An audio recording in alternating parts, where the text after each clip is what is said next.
So you're all welcome back to my YouTube channel. If this is your first time seeing me, I want to say a big welcome to you guys. All we do in this channel is talk about travel, talk about visa, talk about everything that has to do with migration.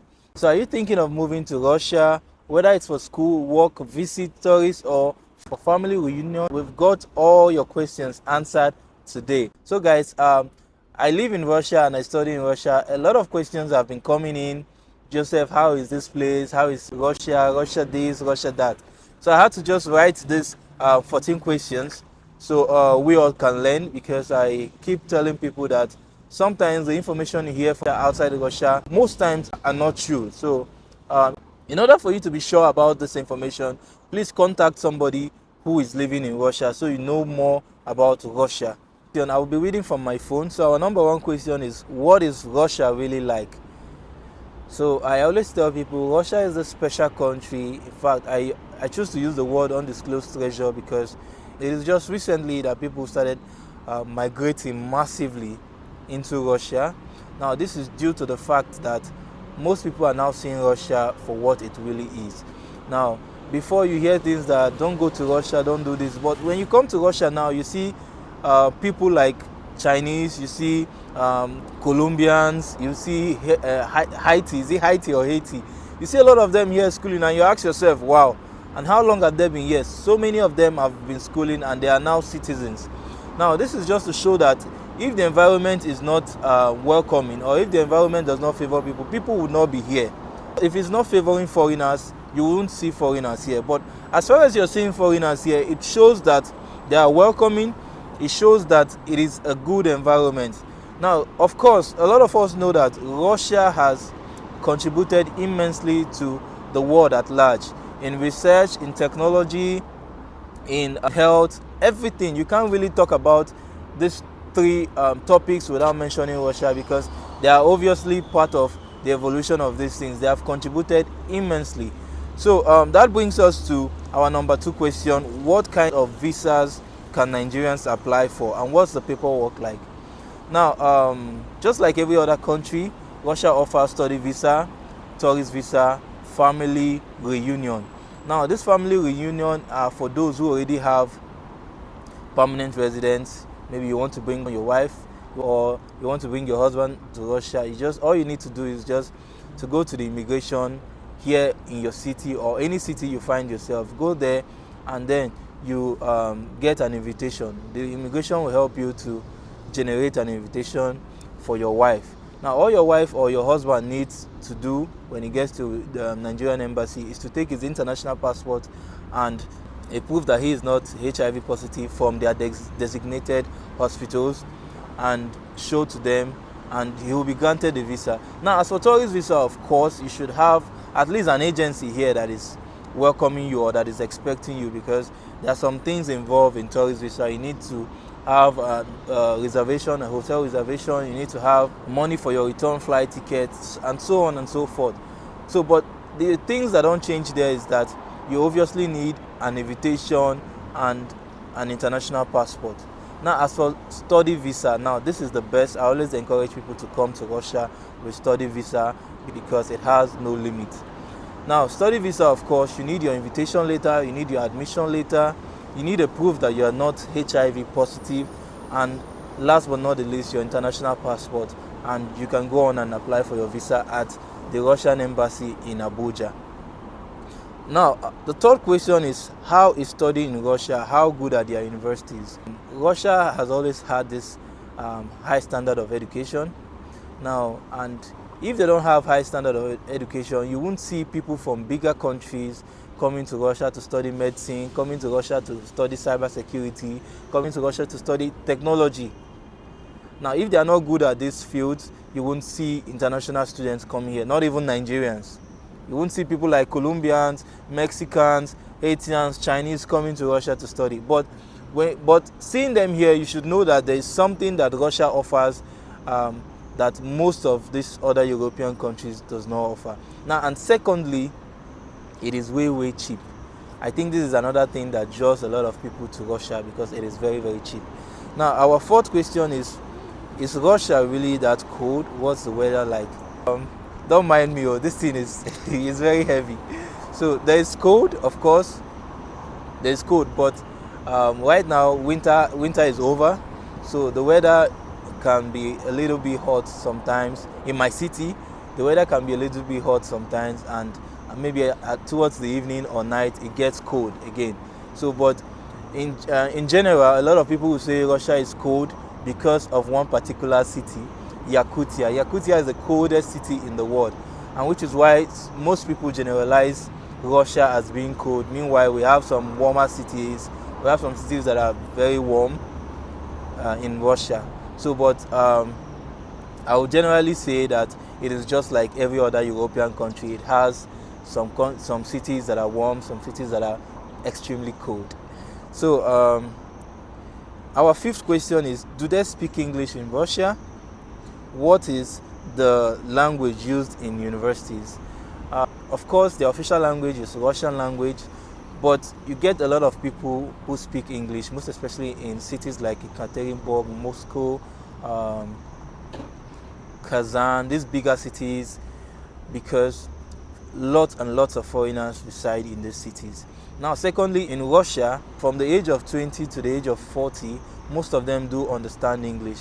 Now, in some cases, you see some people, when you try talking to them, they'll be like, do you speak English? If you speak English, we can communicate in English, so you feel comfortable talking. So because some of us are still, learning the language, so before we go and stammer, so they will just say, do you speak, if you speak English, let's just talk in English and all that. So I will tell you that um, most of them, most of Russians understand basic English, and English is well known in their country. So, and as for the language used in teaching in universities, now this depends on the course you're studying. If you're studying in English, of course they will teach you in English language, and if you're studying in Russian language, they'll be teaching you in the Russian language, because I think most people do go for the Russian language because it is quite cheaper than studying in English. Studying in English can be a little bit expensive, just a little bit expensive. Our sixth question is Russia safe for foreigners? Are there issues with racism or discrimination?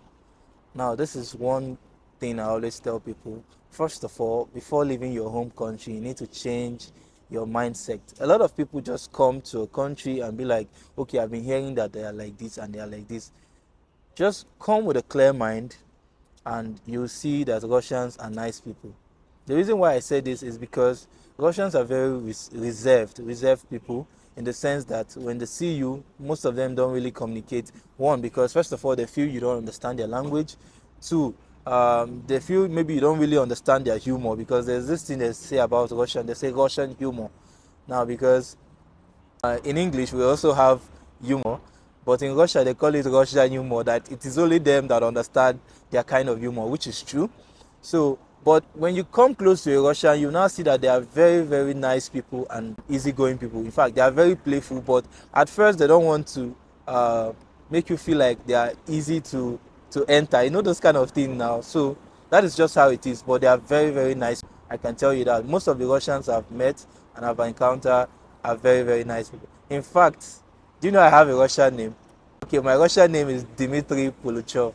So that is just it. So our next question is, what makes Russian culture different from other countries? Now, I would say it is because of this special respect they have for elders.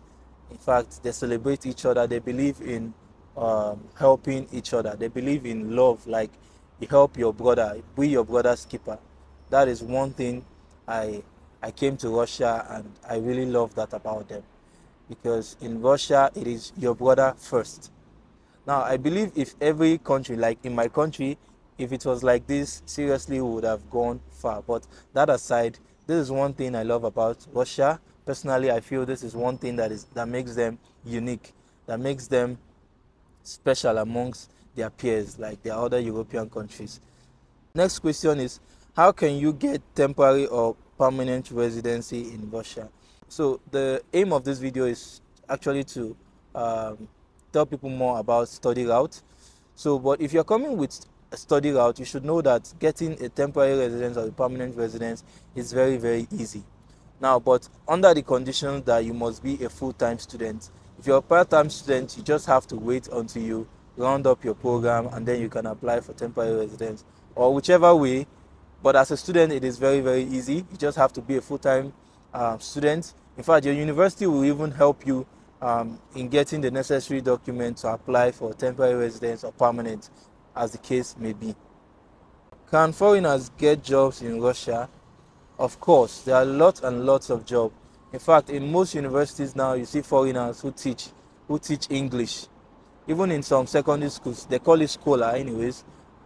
You see a lot of Africans, like I have some Nigerians who teach English. They are like warehouse jobs. These are jobs that I know. They are warehouse jobs. They are delivery kind of jobs. Menial jobs like the working in the kitchen and all that. These are jobs that are always available for students in particular, because these are jobs you can easily get and can sustain you. When I say sustain you, I mean it can really, really sustain you, and you can survive and even pay your fees and even send money back home. So it's really, really good because you can earn more without being taxed. Now, this is an important thing. A lot of people keep asking, will they pay tax when working? As a student, you are covered. In fact, nobody's going to ask you, because it is assumed you only work part-time. But I always advise people, please, if you are working, use your head, though. Use your head, because a lot of people make this mistake. In fact, what you have on your passport is study visa, but you don't go to class. This is very, very bad, and it has put a lot of people into a big mess, like being expelled from the university and all that. So I always advise people, find a way to combine these two things. You don't have to be greedy. If you're working, you can take out 2-3 days. Sorry, I'm not discouraging you from going to school, and I'm not discouraging you from making money, but this is what I always advise people. Find a way to blend this thing. Find a way to blend this thing. You're on a study visa, at least pending when you get a permanent resident. You're on a study visa, try to go to class. At least let them know you're a student. You can always work. There's always night shift. At first, when I came to Russia, I was just doing night shift. So there's always night shift. You can do night shift jobs and all that. So there are jobs and there are also opportunities. A lot of students who graduated here, who read medicine, computer science, are being employed in Russian institutions. So for those who are always saying, after graduation, can you work? You can work. You can work. All you just need to do is come out with good grades. That is what I always tell people. Come out with good grades and you get good jobs here in Russia. So our next question is, what's healthcare like in Russia? So like I said earlier on, according to Bloomberg 2016, Russia was rated amongst the best in health sector. So this shows that they have quality hospital, quality health care and all that. So but the thing is, when you arrive as a student in Russia, you have to pay for health insurance. This health insurance covers your bill for 1 year, and it's just around 5,000 to 6,000 rubles. This is very, very cheap, very, very cheap compared to other countries I've been to. How much does it cost to live in Russia? Housing, food, and transport. It is very, very cheap. In fact, a friend of mine would say one thing he loves about Russia is that you can never spend more than you earn, which is true. Now, the economy is balanced in a way that you can never spend more than you earn. That is just a fact. Transportation is cheap. Food is also cheap. Housing is cheap also, because as a student you're offered accommodation, and this can be very, very cheap. But if you wish to live outside a dorm or the hostel, it is also still very, very cheap, because you can afford it. Working even only night shift, you can afford it. So that is that. Our next question is it hard to learn Russian? Are there language or support programs for newcomers? Of course, you can learn Russian very, very fast. I always encourage people to have friends, go out, meet them. In fact, some of them are always willing to teach you. In fact, they just want you to have their time, because Russians can disturb, but once you become a friend with them, in fact, they are calling you, even when you're at work, they'll be like, "Moj drug, this Vibodins after this," but they don't know that don't be only school carriers come here. Some of us came for survival. So that's just it. So, but when you're free, when you're the type of person that is free, you will get a lot and lots of Russians as your friends, and they can help you through this journey of learning their language. And secondly, there is also this club called English Club, So whichever city you find yourself, you can always, relate with them, and uh, before you know, you have friends who will help you because they want to learn English and you also want to learn Russia. So it is like vice versa this time around, and you will learn fast. So, how safe is Russia? This is one vital question that a lot of people do ask me every day. So, as you can see, this is Russia, very, very, very, very safe and calm. In fact, sometimes when I hear information like, sorry, Big J, I heard that this thing happened in Russia, I heard that this happened in Russia, I'll be like, shouldn't the same Russia where I did? So, it is very, very safe. It is very, very safe. All I can say is that Russia is the safest country right now in the world. It is the only country where, as a black guy, you can move, in fact, from morning to midnight, and nobody will ask you, where are you going to? Now, maybe because basically they believe you are a student, but nobody will ask you, where are you coming from, where are you going to, and all that. So it is a very, very safe country. Uh, so I wonder where most people get their information that this is happening in Russia, this is happening in Russia. Nothing. Russia is calm, Russia is safe for everybody. Last question is, when can foreigners apply to Russian universities? Is it better to come for a degree or start with a language course? Right now, admission is open, and usually the admission window for direct degree is usually sometimes ending of April, middle of April to June. Now, this is their admission window, or sometimes it ends on July 1st, but this is just their admission window, and it differs from like different universities with how they do their enrollment. But within this period, you can apply and you get admission. Is it better to come for a degree or start with a language course? Now, this actually differs because right now there's what they call quota, and it has really been affecting a lot of people's application for visa. So you just need to work with somebody who knows about this, and it can help you, secure the right choice, like whether to come with a language course or for a direct degree, and how you can get your visa. You just need to meet somebody who knows about this and will guide you through. So I believe I've said a lot of things, and I've been able to convince you that Russia is the right place for you to be. Have you got more questions or anything you want to ask? Please write it down in the comment section, and I promise you we'll do justice to that. See you all next time. Bye.